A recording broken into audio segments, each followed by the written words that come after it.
Hallo julle, dis Gabby hierso van Swiftwee en vandag staan ek hierso saam met Marius en Henko by die Laerskool Hangklip en Klaas Smits Boerevereniging jagpakket veiling.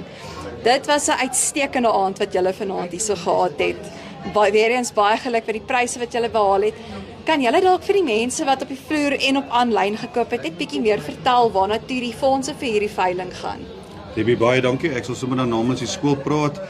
Dit is altyd moeilik vir 'n skool in ons begroting om verskillende projekte dalk aan te pak en 'n veiling soos hierdie maak 'n paar los rande moontlik en dan kan ons 'n paar projekte aanpak wat ons nie noodwendig altyd voorbegroot het nie.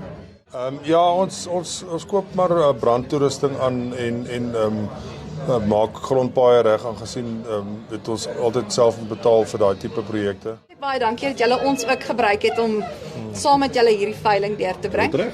Van ons kant af vir julle baie dankie. Ek bedoel daar was 125 aanlyn kopers. So baie dankie ook vir dit wat julle vir ons beteken het Nee, vanaand. dit is 'n groot plesier en ons sien uit om weer hierdie veiling volgende jaar saam met julle te doen. Volgende jaar doen ons hom weer.